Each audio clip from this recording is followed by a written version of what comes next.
Salut à tous, bienvenue dans l'Entre. On se retrouve aujourd'hui pour une nouvelle présentation de produits de chez Ace-Tech. Il s'agit du Bifrost et du Thor. C'est parti.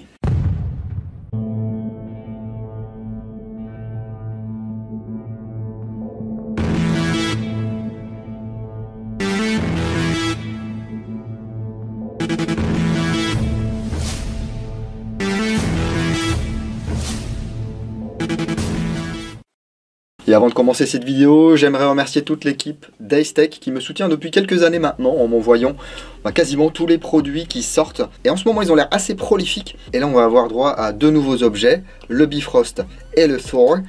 Le Thor qui est un modérateur de son, mais également un traceur et un simulateur de flash pour le Kriss Vector Crytac. Alors j'ai vu qu'ils avaient sorti également un garde-main pour le Kriss Vector Crytac qui va avec ce Thor pour faire un ensemble bien velu, bien tactique. Malheureusement ils ne me l'ont pas fait parvenir, donc je ne pourrai pas vous le présenter dans cette vidéo. Alors le Bifrost s'inscrit dans la lignée du Blaster, dans la lignée du Raider.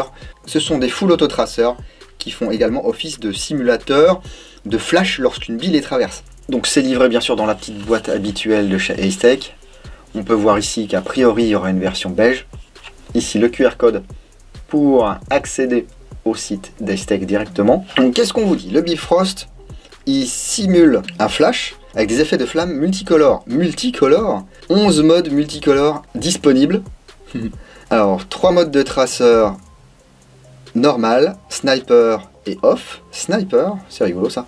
Et les effets de flamme multicolores fonctionnent avec les billes d'airsoft standard et les billes traçantes vertes. C'est rigolo ça, ils nous disent en plus que les billes blanches fonctionnent le mieux. Chargeur USB-C, il était temps les gars, parce que là on était toujours au micro USB. Et Intelligent Power Control, c'est-à-dire qu'on aura certainement un système qui permet au Bifrost de s'éteindre tout seul au bout d'un moment.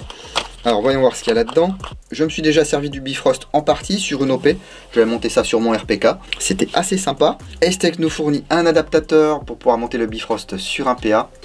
Donc 11 mm vers 14 mm anti-horaire. C'est un adaptateur qui est en métal. La prise de charge USB vers USB-C, ça c'est une très bonne nouvelle. Le manuel d'utilisation qui est très épais du coup sur ce modèle parce que il y a beaucoup de choses à savoir. Voilà. Donc lisez bien le mode d'emploi lorsque vous recevez votre Bifrost. Je reviendrai au mode d'emploi et aux différentes fonctions tout à l'heure. Et voici le Bifrost. Alors vous voyez ici c'était le Blaster.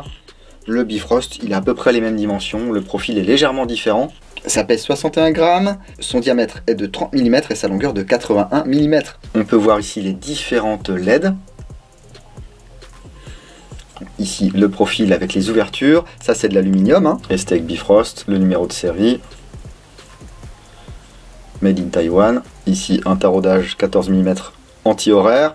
On dévisse et on accède ici au module interne. On peut voir la prise de charge USB-C ici et deux boutons.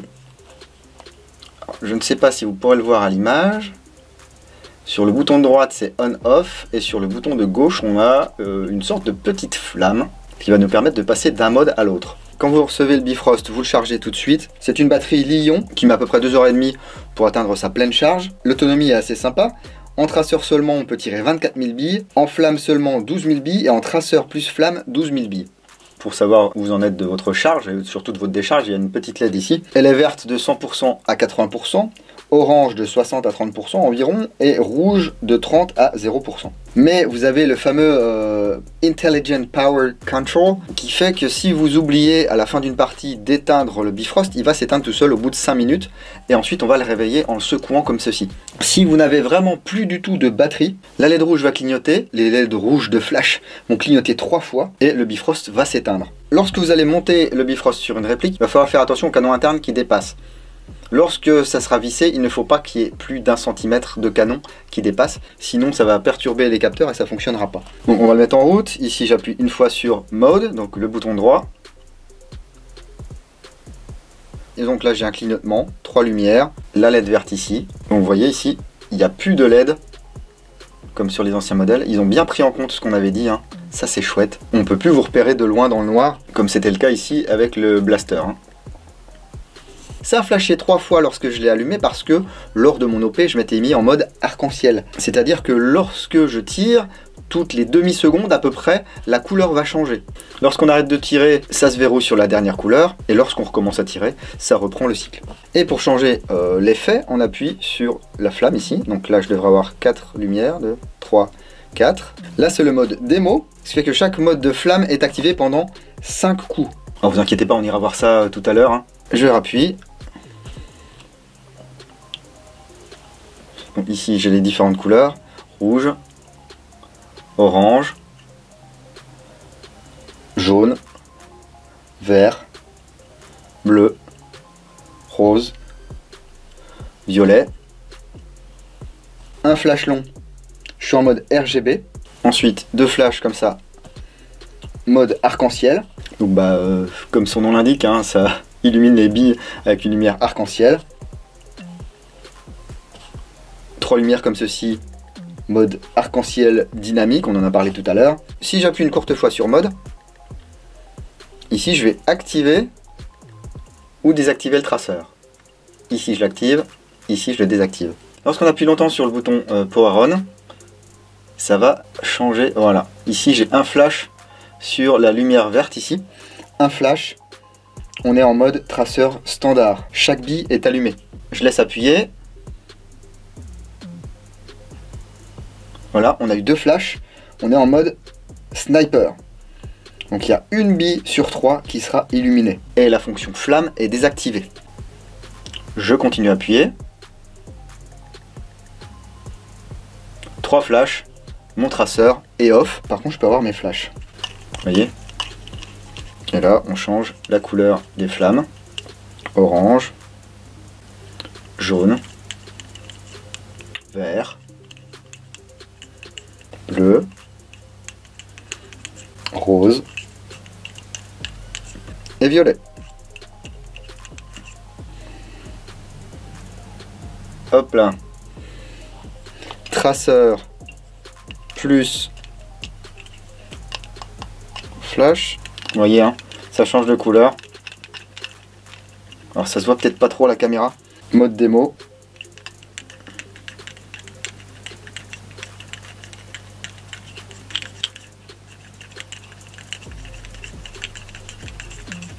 Voilà. Allez, on va se remettre en rouge. Bon, c'est parti. Ça permettra de voir si le fait qu'on ait ici ce petit centimètre, ça nous embête ou pas. Ici pour la démo, je vais utiliser des billes traçantes Ace-Tech 020. Et on va voir ce que ça donne.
Alors on s'est bien amusé avec le Bifrost. Il est temps de passer à plus gros. Le Thor. Alors le Thor, vous le voyez, c'est long, c'est un parallélépipède. C'est livré dans une magnifique boîte aux couleurs d'Ace-Tech, bien sûr.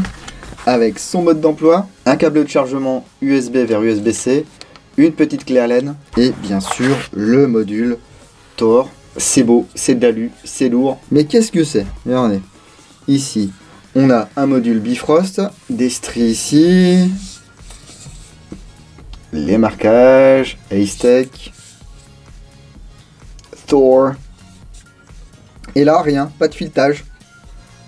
Et c'est normal, c'est un module qui était expressément dessiné et conçu pour le Vector Crytek. Donc ici, moi, c'est le cache-flamme Crytek, mais c'est le modèle en plastique orange. Vu que j'ai acheté ma réplique aux États-Unis, ça fonctionne quand même. Il suffit de prendre le Tor, de l'insérer comme ceci. Il se clipse. Là, ça bouge plus. Et on a un faux modérateur de son qui va permettre d'utiliser ici bien le Bifrost, mais également, si on veut, un module Brighter C. Pour y accéder, il suffit ici de tourner l'avant. Voilà, c'est monté sur un petit ressort. On sort le module. C'est un Bifrost M. Pour accéder au bouton, on dévisse ici. C'est un petit capuchon en plastique. Et là, on a exactement les mêmes commandes que sur le Bifrost qu'on a vu précédemment. Si je veux mettre le Brighter C à la place, je le mets. Ici, il y a un repère. On aligne. On tourne. Et lorsqu'on veut l'enlever ici, il y a un bouton sur le dessous, j'appuie, je tire. Alors je pense qu'il tourne parce que mon cache-flamme est un peu daubé. Il faudrait que je réussisse à en avoir un en métal. Je sais pas si ça se vend ça au détail. À l'intérieur il n'y a pas de mousse ni rien, vous n'allez pas avoir un effet d'assourdissement du son. Mais on va pouvoir profiter des effets de lumière, soit d'un Brighter C au niveau traçant, ou soit du Bifrost ici, au niveau du marquage des billes blanches ou traçantes.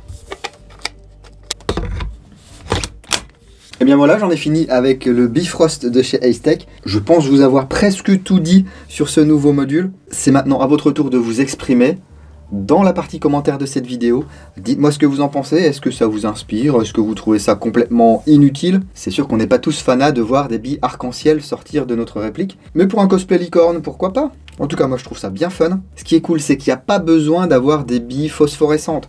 On peut bien sûr profiter de la fonction traçante, mais on peut tout à fait jouer avec des billes blanches, normales, pour profiter juste de l'illumination de la bille blanche et profiter de toutes ces couleurs RGB. N'hésitez pas à lâcher un gros like sur cette vidéo si ça vous a plu. Abonnez-vous, activez les notifications, ça vous permet d'en louper le moins possible. Vous avez également dans la description des liens pour me soutenir, soit au travers de l'achat de patchs, de répliques d'occasion. Vous pouvez également participer sur Utip. Pour vous donner un ordre d'idée, vous êtes presque 50 000 à suivre, ou en tout cas à être abonné à la chaîne. Il y a 5 personnes qui ont activé un don récurrent par Utip. Ça fait une personne sur 10 000. C'est intéressant de constater qu'un YouTuber qui a 50 000 abonnés n'arrive pas à vivre de sa chaîne, alors que certaines personnes sur Twitch ont 3, 4, 5 000 followers et arrivent à se dégager un petit salaire tous les mois. Je pense que c'est simplement une différence de mentalité de la communauté. On est peut-être plus prompt à soutenir un streamer parce que on peut discuter en direct avec lui, on peut lui poser des questions. Ce n'est pas vraiment le cas sur YouTube. Et puis c'est peut-être pas non plus la même clientèle. Ça n'empêche que je m'estime très heureux d'avoir la communauté que j'ai. La plupart d'entre vous êtes tout bonnement excellents et très supportifs. Je sais également qu'il y a une majorité silencieuse qui regarde les vidéos, qui apprécie, mais ne commente pas forcément parce que quand on n'a rien à dire, parfois vaut mieux se taire. Et bien je vous remercie aussi, voilà, toute cette masse silencieuse. Et bien sûr, si vous ne voulez rien louper de ce qui se passe dans l'antre, vous pouvez me suivre sur la page Facebook, sur Instagram, sur Twitch pour quelques streams endiablés où en gros, je crève sur Escape from Tarkov quoi. On est en train de bosser sur un nouveau patch, donc j'espère que d'ici Noël, j'aurai un nouveau patch à vous proposer pour mettre sous le sapin. D'ici là, prenez soin de vous. Si vous allez en jeu, n'oubliez pas, jouez sérieusement, mais sans vous prendre au sérieux. Et moi, je vous dis à bientôt dans l'Entre du Dingo. Bise.